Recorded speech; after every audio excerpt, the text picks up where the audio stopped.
today Travis is driving me to my first chemo appointment. He was able to switch his day off work during the week so that he could take me there, drop me off and pick me up.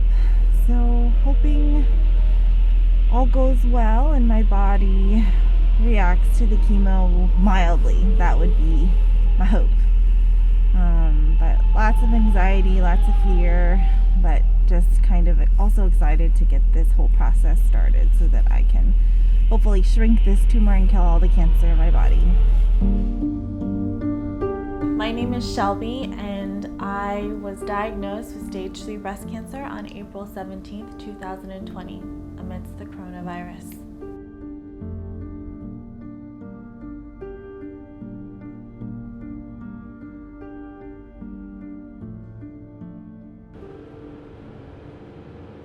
How do you feel, baby? Nervous about you starting chemo. I had a mix of feelings of both being excited just to start this process finally, but also I had a lot of anxiety and fear because I just had no idea how my body would react to chemo. So what was it like for you when you drove me to chemo? For the first time? Mm-hmm. It was a little nerve-wracking. Not really know what was going to happen the first day I drove you to chemo. And just the stress of getting you in there and finding the right place to go. And it was a little rough that I couldn't be there with you because of all the COVID-19 stuff. I just had to drop you off and drive away. There's no real place to just sit and wait. Mm-hmm. Just basically just ditched you and had to come home and wait.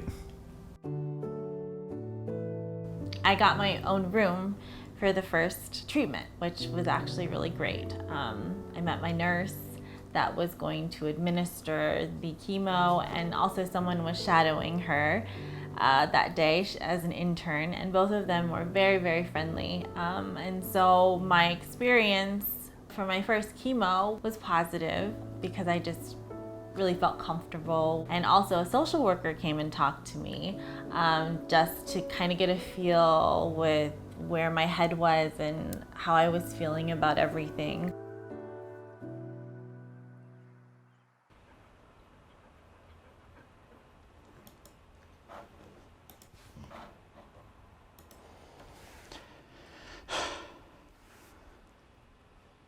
Hello? Why aren't you the right way? I don't know. You're the one that's sideways to me. Really? So do I need to put my phone different? I guess. While I was in my own private room for my first chemo treatment, I was able to do a video call with my husband, Travis, and so that helped me. It helped me just tell him what was going on. See, I'm in the bed. It's awesome. You got a whole room to yourself. I miss you. Oh, I miss you too, baby. So how are you feeling? I feel fine so far. You see the dripper? What's that called? What's it called? Oh, what's called? The dripper thing. The drip, yeah, it's IV. Oh yeah, the IV. And then, can you see my port? Mm-hmm. You see Navi? Oh. Hi Navi, I miss you. I wish you could be here with me as a comfort dog. Oh, I'm so sad. This is so cool. She's here comforting me.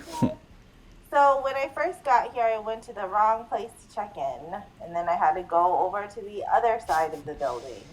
And then my nurse, who's doing the meds, she's really, really nice.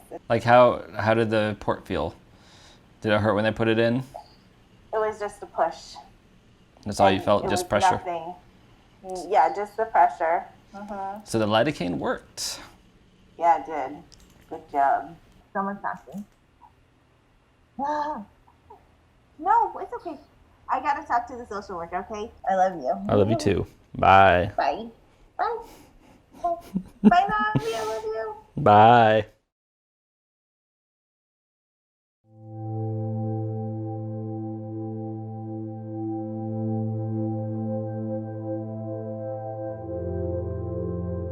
One of the questions that the social worker posed to me was, am I grounded? Because I was talking a lot about also just, what lies ahead for me, the fact that I'm on chemo for 5 months and 4 to 6 weeks of recovery, then surgery, then I'll have radiation therapy for 4 to 6 weeks. Then after that, reconstruction, and then I have 5 years of being on ovarian suppression. And then Travis and I will hopefully be able to try and have kids. And then after that, I will get my ovaries removed. Because I'm very likely to get ovarian cancer. So I was just kind of telling her my path, like of what lies ahead for me. And she was just making sure that I was grounded. And I'm like, what does grounded mean to you? And she's like, just living in the moment. And I'm like, oh, I'm definitely living in the moment because I process emotions as they come. I don't push them away. And I also journal a lot. And I'm not focusing on that so much that I'm not even living in the present. That's definitely not, I guess that's what she was worried about. What was it like when you picked me up? When I picked you up, it was a little nerve-wracking also, just not knowing how you would be, if you would just be like a zombie, totally zonked out or what. You seemed like you were fine. So I just finished my first round of chemo, and I just feel a little dizzy and a little drowsy. So I'm hoping that means that my body will react okay to this chemo. They did say that in 3 or 4 days, that's when I'll probably get more of the side effects, but I'm hoping this is it, but we'll see. I think I was just so anxious about it. You don't know what to expect, and so now that it's over, it's a big relief. It's just a big relief that I know what to expect for next time, and now we'll just see how my body reacts. When I started getting sick and stuff, tell me what it was like for you. Then when you came home and you were getting sick, I felt awful because there was nothing I could do about it. It's basically I had to sit here and watch you suffer. The medication I had wasn't working. There's nothing to really do to make you feel better than just wait it out. Yeah.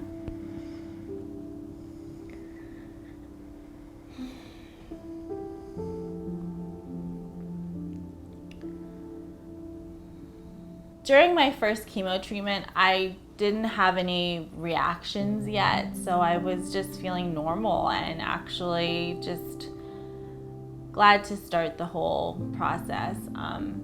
When my husband picked me up, I started to feel a little dizzy, and then when I got home, then I was nauseous and I was throwing up mouthfuls for several hours. I could barely hold any food or liquid down.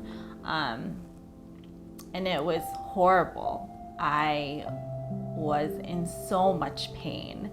And it wasn't until about 11:30 at night when I had to take some medication that I think that helped me to finally pass out and go to bed.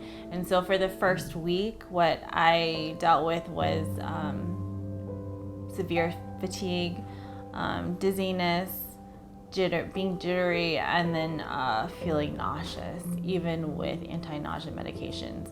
And then the last 4 or 5 days before I have to start chemo again is when I just feel really, really tired. Things are starting to open up in Florida, right? Yeah, it's been fine. Mm-hmm. Like, the only thing I cared about that close was the beach and the gym. Just been riding my bike around town a lot. How is it in New Jersey? It's still intense. Yeah, they haven't started opening stuff up here.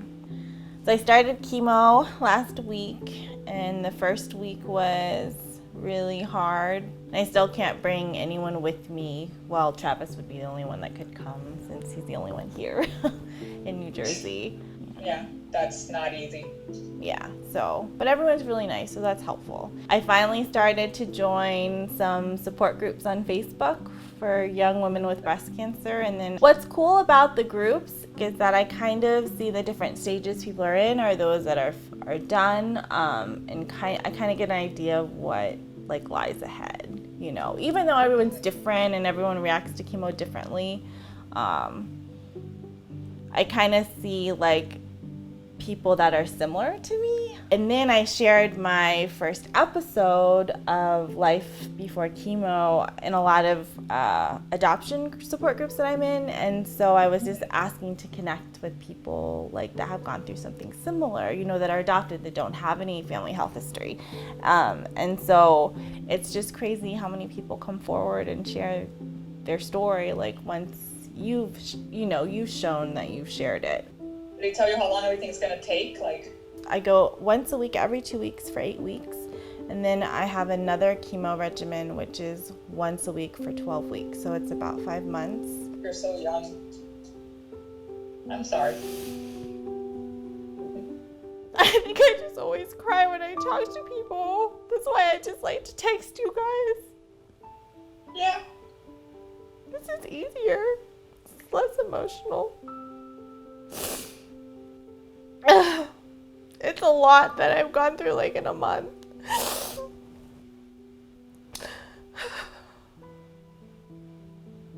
It's a lot. Yeah. And I hate needles. And do you know how many times I got poked? Like, so many times. For my blood work, for IVs, for when I got my CT scan and bone scan and MRI and echocardiogram. And my port insert. I think that's the hardest thing. I can't have visitors that can hug me. You know how I love my hugs. Yes. What has been really helpful for me not to focus on the fact that I have cancer and that I'm going through chemo right now is that the job that I had started in early March that went dark picked up again right after I started chemo. And I was at first worried that I wouldn't be able to keep up with this job while I was on chemo, but so far it's been going okay. So as of now, I'm very glad that I'm able to work remotely and keep my mind busy. I think that's been really helpful, just to keep my mind preoccupied with something else that I can focus on, so that I'm not always just thinking of cancer and feeling sorry for myself and focusing on that aspect of my life. Have you thought about joining any support groups for people watching their loved ones go through chemo? I haven't really thought about joining support groups yet.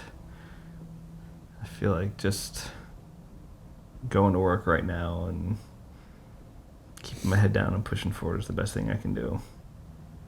But I want you to process your emotions too, like now as it's happening. You know, it's important so that you don't have like a big breakdown. That's what I worry about. So I have, you know, my cries here and there, so I don't have like a massive one. Well, I feel like I'm doing all right so far. Okay. Just kind of take it as it is. Maybe it's because you work in the hospital, so you see, you know, a lot of critical cases. My job, I do see a lot of extremes. I see people the worst they could be health-wise and see death there. So it's, I don't know, I want to say inoculated me to it, but I feel I can handle that kind of stress. Not desensitized, definitely not. Because I still feel them, but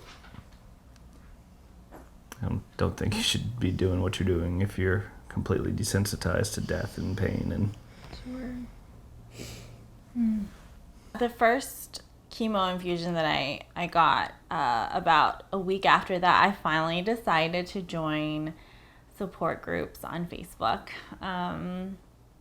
I thought it was about time to try and connect with other women, young women that were going through what I'm going through, especially during this global pandemic. And so I joined a few, and I connected with some women that were around my age, and that started chemo also around the same time as me. And it's been really helpful just having dialogue with them, even if it's through messaging, about what we're going through, how our body's responding or reacting to chemo. And it's very similar, we're losing our hair around the same time, we're shaving it at the same time, and sharing pictures of what we look like. I haven't posted stuff to the actual groups, but just through private messaging with the few people that I've directly connected with. Hey, how are you? I'm hanging in there. How about you? You look so nice. Thanks, I'm wearing my wig. Oh, yeah, I haven't lost my hair yet. I haven't lost all of it. I've lost about 50% of it. Like, it's still on my head, but like when I interact with people, I just wear my wig. Oh, I see. She actually was diagnosed prior to everything closing down to COVID-19 and was already a few weeks into her chemo treatment when I was connected with her through a childhood friend. I wanted to know, when you were diagnosed, was it a shock to you? Oh, yeah. It was a huge shock. Yeah. I don't have any history of breast cancer in my immediate family, so when I felt the lump, I thought it felt weird. Like, I'm pretty in tune with my body. It was pretty hard. Yeah. It wasn't normal. Mm-hmm. So then I went to the gyno and got the form, and I still waited a little bit till after the holidays to get it checked out. But my mammogram came back abnormal, my ultrasound was abnormal, and the radiologist came in and recommended that I get a biopsy as soon as possible. Mm-hmm. So I pretty much knew immediately that it wasn't going to be good news. Yeah. And even before the biopsy results came back, the doctor said just looking at the pictures, like, she was very concerned. So I knew in my gut that something was wrong. But yeah, I was shocked. Yeah, that's how it was for me too. Did it just feel like it popped up overnight? Because that's how it felt like for me.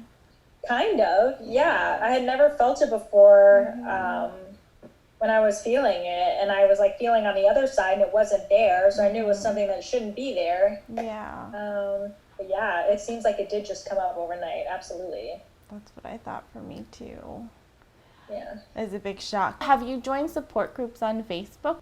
I thought about it, but I didn't, because literally everyone that I knew was like, oh my gosh, you should talk to this person. They went through this. So I have like my person for like all my questions. Nice.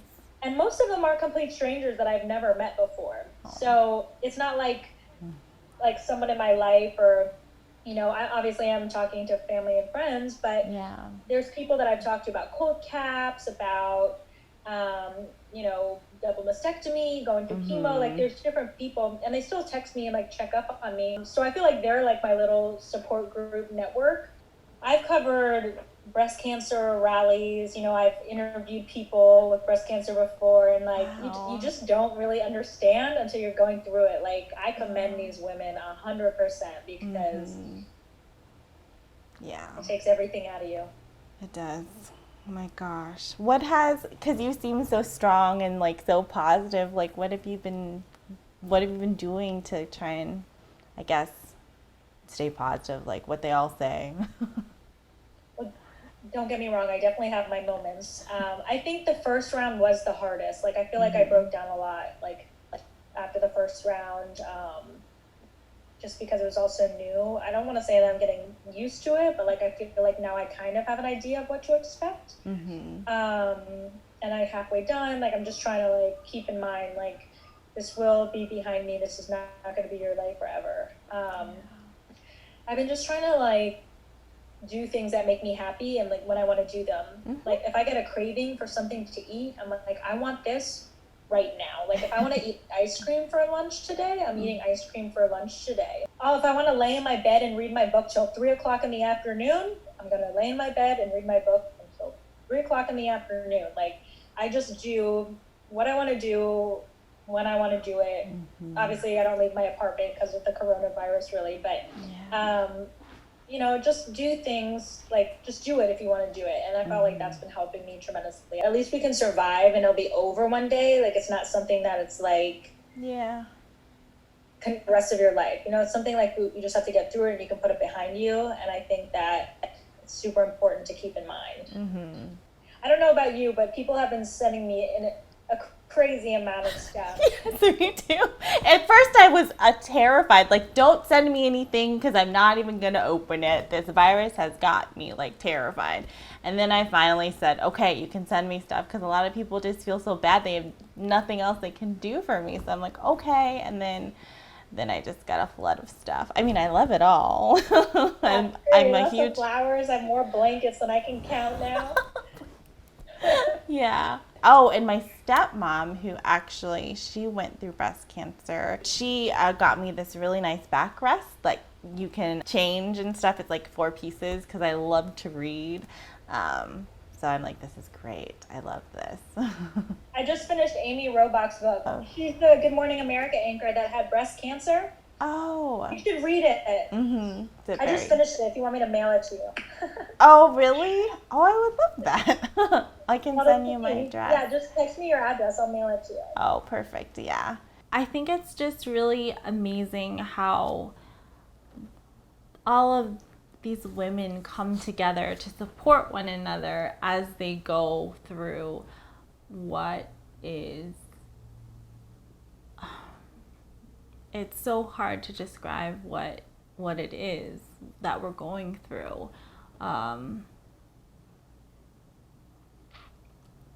But it's such a unique journey and hardship and trauma that we face and endure.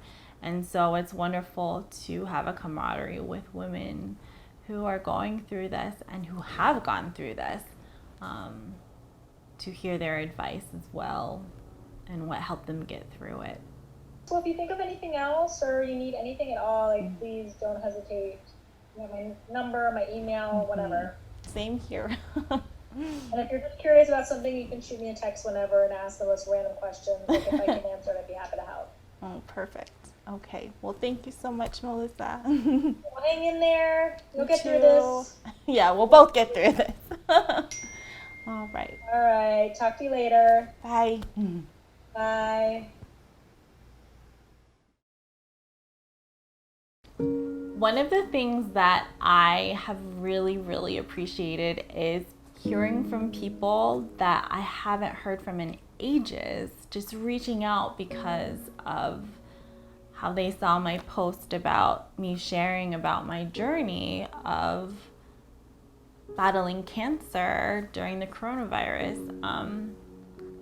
It just makes me feel like I know people are thinking about me and praying for me and sending good vibes. And it really, really means so much that people I haven't talked to in forever are also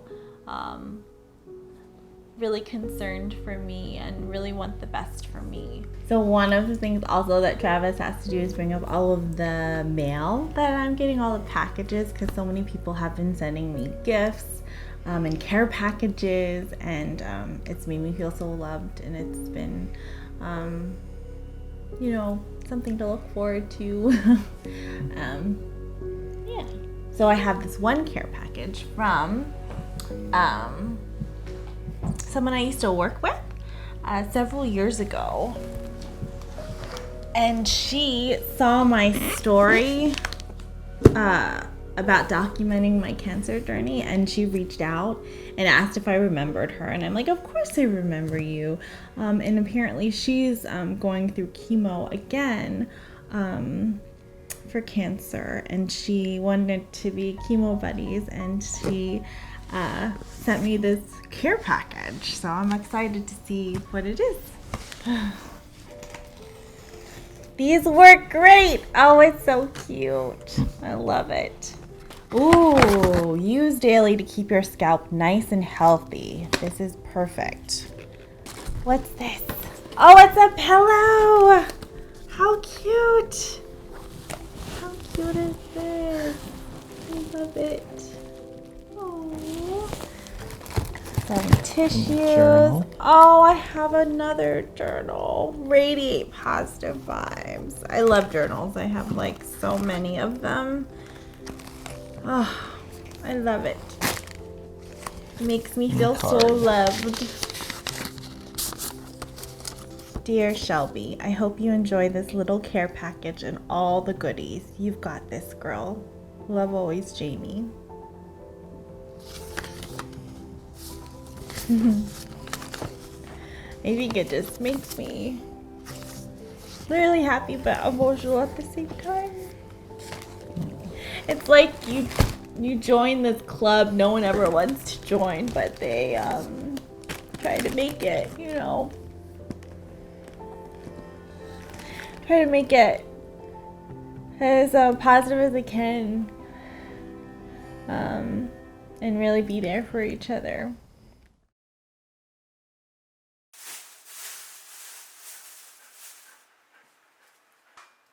So what I'm so grateful for is like how even keeled you've been able to maintain throughout this whole thing.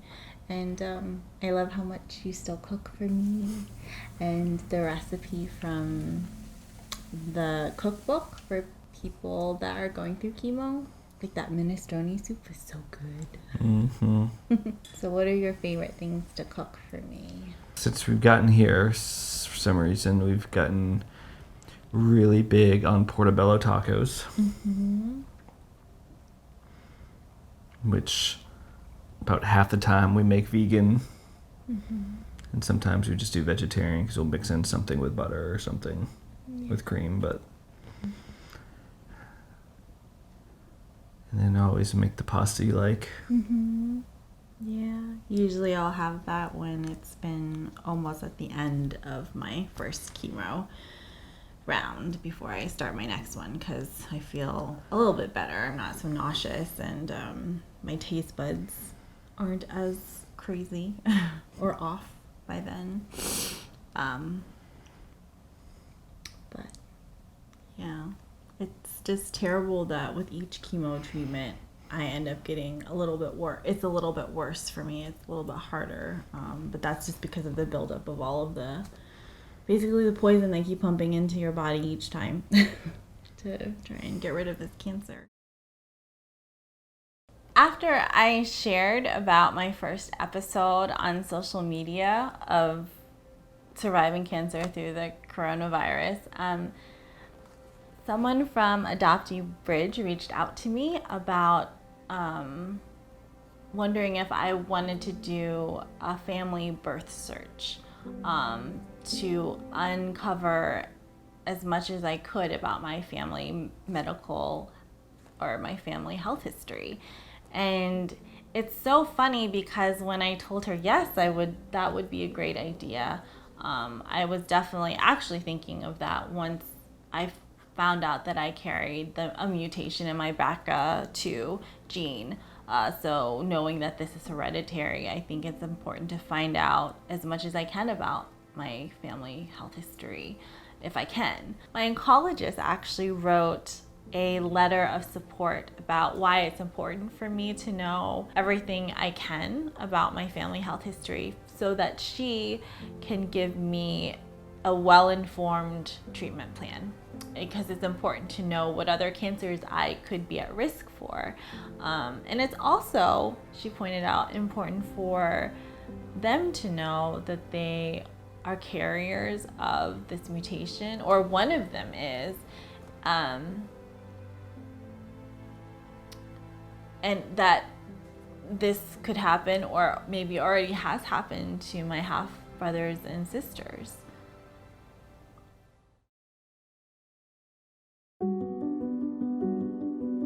So today is day 13 after my first chemo infusion, and yesterday I was using my regular brush and a lot of hair came out. So my husband bought me this new brush that's supposed to be easy on your hair. They say to cut your hair short, so it's easier when you start losing your hair. I think right now,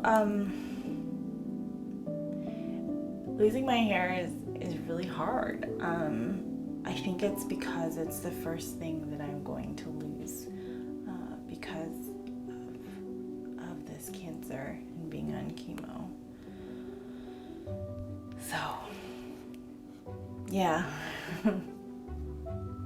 Every day brushing my hair is pretty stressful. Just, you don't know how much you're gonna lose. So tell me, what was it like when you first cut my hair short? The first time I cut your hair short, both times I had no idea what I was doing, so it was a little awkward. Are you nervous? A little bit. Why? I don't know. How many videos did you watch on how to do this? Just the one. What's the one? The one video of the guy giving the Skrillex cut. But it's going to be different because he keeps it long. The rest of it,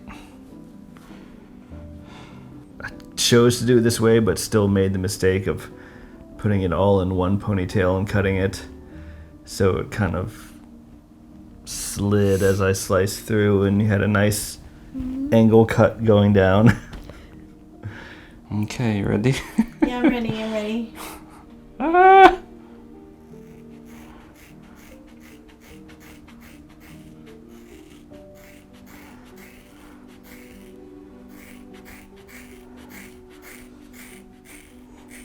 I hate the sound of that.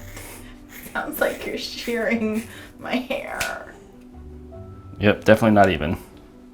Oh, I've never had my hair this short before. And you got to shave up under to go for the Skrillex cut. Yeah, but then I had no gel to like keep it. You couldn't really over. rock it out in public, but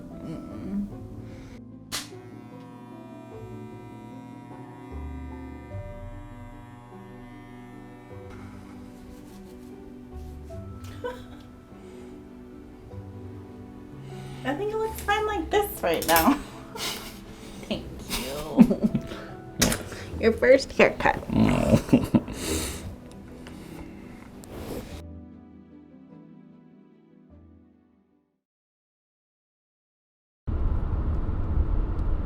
I am on my way to my second chemo infusion. It's been a little over 2 weeks since my last one, and I've been a little bit nauseous and apprehensive since last night, just because of how it was the first time. So I'm just hoping it's not as rough, because it's like no way to live. Has it been harder at work for you now that I've started chemo? it hasn't really been harder at work. They've been really good about switching days so I can be off on chemo days to take you in, and people there are still very supportive and constantly ask how you're doing and Yeah, making sure you're okay. I'm so grateful that they've been so accommodating with the schedule so that you can take me and drop me off on my chemo days. I don't know what I would do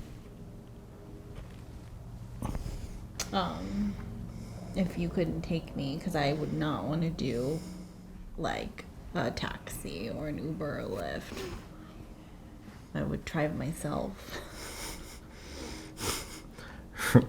Or right into a wall. No, I would drive myself. Yeah. Because I don't end up getting sick until like an hour after I get home anyways, or the last time was... Well, after the second time, you're feeling a little dizzy and lightheaded on the drive. Yeah. It keeps getting worse with each chemo treatment. I've only had 2 so far, but it keeps getting worse. One hair. It's attacking your face. Did you get it out? So I am getting back from my second chemo infusion, and surprisingly I got my own room again, and the same nurse, Aggie, she's very sweet, and they decided to give me anti-nausea meds through an IV this time, so hopefully I won't be throwing up all day today like last time, because that was horrific. And also I met with my oncologist, Dr. George, and I met with my nurse as well, and it seems like the lump in my right breast is shrinking already, so that's good. It means the chemo is working, and I'm just extremely tired and a little bit dizzy.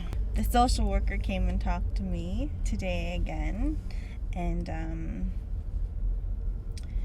she's very nice to talk to and, get some things off of my chest. And she's concerned about how I haven't been sleeping well at night. So I told her, what I try and do. I try and meditate or just relax my body and that kind of stuff. And so she's going to think about other things that I could do. And one of the things is not to get frustrated and angry that I wake up every 2 hours. So I'm going to have to try and retrain my reaction and thinking when I wake up in the middle of the night, because that just leads to very tired days, especially since I can't have caffeine. And because of my reaction to the first chemo treatment, instead of giving me anti-nausea meds through pills, they decided to do it intravenously while I was there. And I think what happened was it just delayed the inevitable. So I didn't get nauseous, sick right when I got home, but a few hours later I did. And then it was not just mouthfuls of throw up, it was like projectile throw up. And I have this bucket that I carry around with me because I just don't know whenever it's going to happen.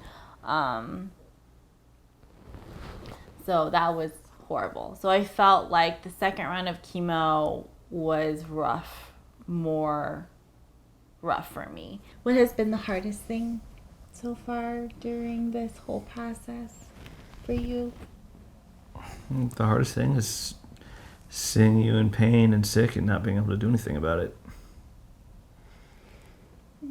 I guess it just, all of the poison that they pump into your body to kill this cancer just builds up. So it's not like your body can actually build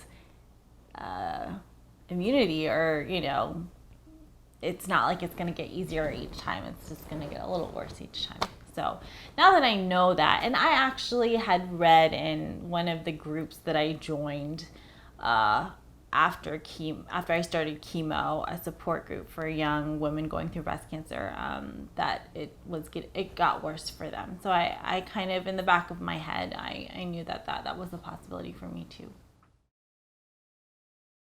All right. Time to shave you. Tell me about when you shaved my head. I shaved your head. It was, I don't know, you're very calm about it, so it made it a lot easier. I feel like it was just, seemed like it was a necessary thing to be done, so just had to buckle down and do it. But I got really dizzy and lightheaded, so remember how I had to take a break and lie down on the bed for a little bit? I was a little concerned. I think you were just, I don't know if it was anxiety of it being done and standing up and all the bright lights and... Yeah, probably also because it was not that long after my second chemo treatment, which was harder on me. It was about 5 days after your second chemo treatment. Had to interrupt the haircut, and you had a little bit of a faux hawk going. The sides and back were shaved, but you still had about 3 or 4 inches on the top. Probably could have kept that look for a while too. No.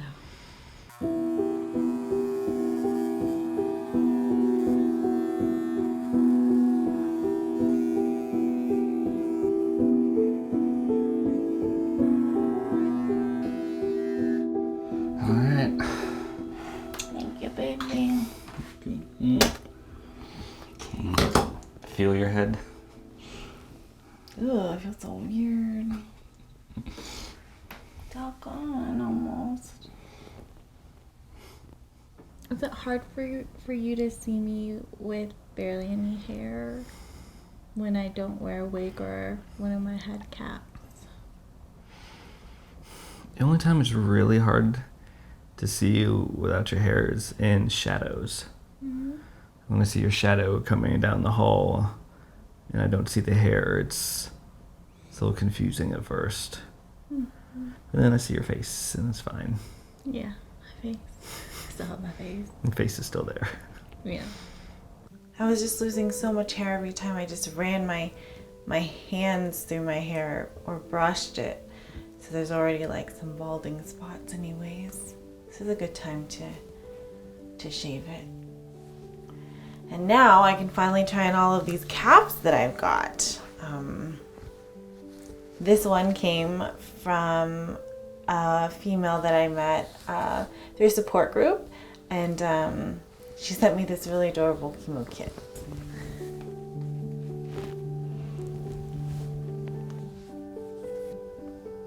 And these were homemade by my mom and one of her dear friends, Nancy, who I adore. And then these beautiful lace ones I got from my mom because I'm such a lace fan.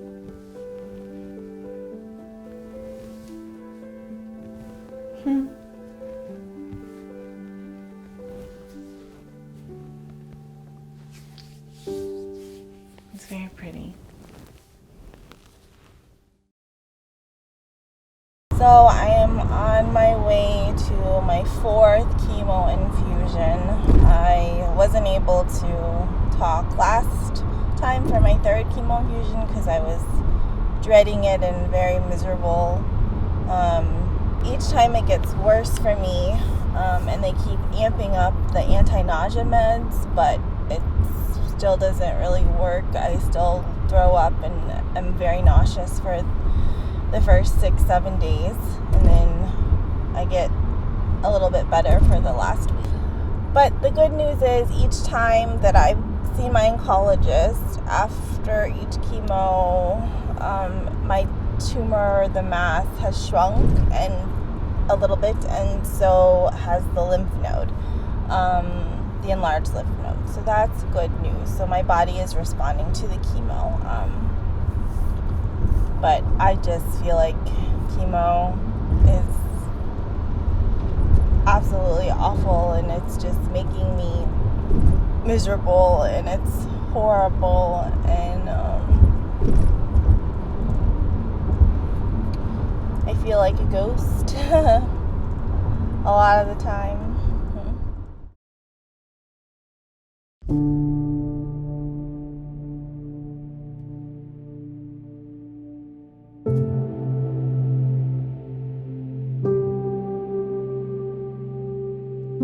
For 3 months, I was not able to film my journey of battling cancer because I felt like a ghost. All my energy really was geared towards making sure that I could get through the freelance TV job that I was working on in post and remotely, which I was extremely grateful for because it kept my mind busy and I didn't have to focus on this journey that I'm on battling cancer. Also, I've continued on my family birth search to try and find information about my family health history, and that has been very emotional for me because it really has yielded no results, and that has been frustrating, and it honestly has felt like another rejection of my birth family. My Korean mother was contacted, and she said because I am still a secret to her new family that she did not want any more contact, and she claims that there is no cancer that she is aware of that runs in the family. they have had no success with getting in touch with my Korean father. But the letter that they send and the phone calls has reached his home. The letter has actually, he did accept the letter, but he's never responded. So again, it just feels like another rejection, and that's really, really hard.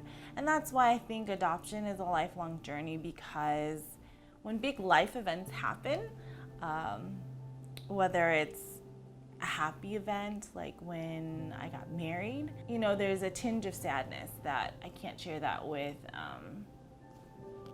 the people who gave me life. And then when big things happen that are traumatic, where you need answers from them and they still don't respond when they could, it's really devastating. And it makes me rethink how I feel adoption, what I feel about adoption in general. Like, I feel truly that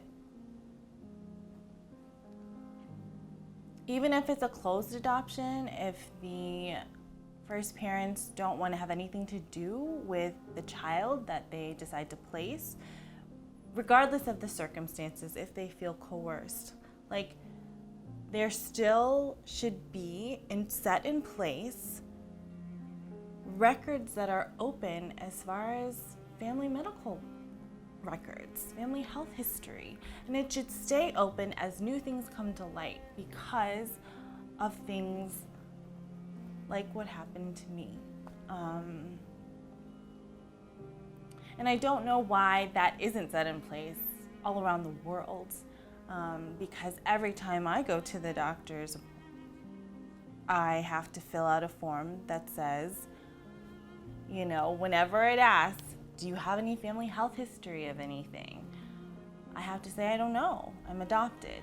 And while my Korean mother has said that there is no cancer that runs in the family, I honestly don't believe her. I feel like she has lived a whole life full of lies, especially not telling her new family about me, that I'm still a secret. And I completely understand South Korean society and how unwed mothers are still ostracized by their family, friends, and community. But at the same time, I know that there are single women having children outside of marriage that are fighting to keep their children. So it hurts that my Korean mother did not do that. And nor is she trying to bridge that gap and be honest with herself and honest with me. I think what's so hard is, like, both of my Korean parents should know, like, they both know what's going on with me and they still won't help. Today is my last day of chemo, and I am so excited to be done with this. What I have heard is, or have read in the different Facebook groups, is the hardest out of the three, out of radiation therapy and the surgeries you go through afterwards. So I'm just really looking forward to feeling normal again and to enjoying food again. I will say that the first 2 months with AC, which stands for adriamycin and cyclophosphamide, I'm not quite sure how you pronounce this correctly, those two chemos, where I went for 2 months, once every 2 weeks, so I had 4 rounds, really was the hardest part. And I got through that. And then I had 12 weeks where I went once a week for paclitaxel. And that was a lot easier. It was still hard. I still barely had an appetite, and I My taste buds were crazy. I had discoloration on my neck, which you'll see. And my husband is so sweet for my last day. Since I can't do anything special at the Cancer Institute, they don't have like a bell that I can ring, or they don't have a sign or anything, which is okay. But he got me these pink earrings, so I'm excited about that. So that brought a smile to my face. And I have this cute shirt that my mom got me that also is for breast cancer awareness.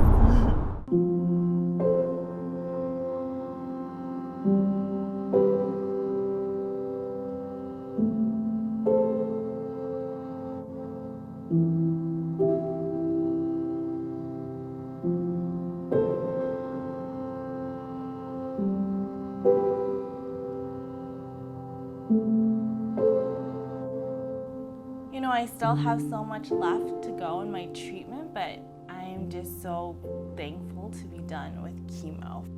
You know, I'm so grateful for the treatment that I've received so far at the Rutgers Cancer Institute of New Jersey. They've been wonderful. I trust and think my oncologist and the nurses there have done a phenomenal job, as well as the social worker. There is so much support and resources that they offer. And you know, what really got me through this whole process was my husband. He has been my rock. I could not have done this without him. And my family and my friends and all the people who I haven't talked to in years that reach out to me through comments on social media, sending letters, all the gifts that I've received really brought a smile to my face, even if it was temporary at the time. But yeah, I could not have gotten through this all without all of your love and support and your prayers and good thoughts. And I cannot be more grateful to Travis's work and coworkers for being so accommodating, for him to be able to take off work on the days where I needed to go to chemo so he could take me. I'm just really glad I'm done.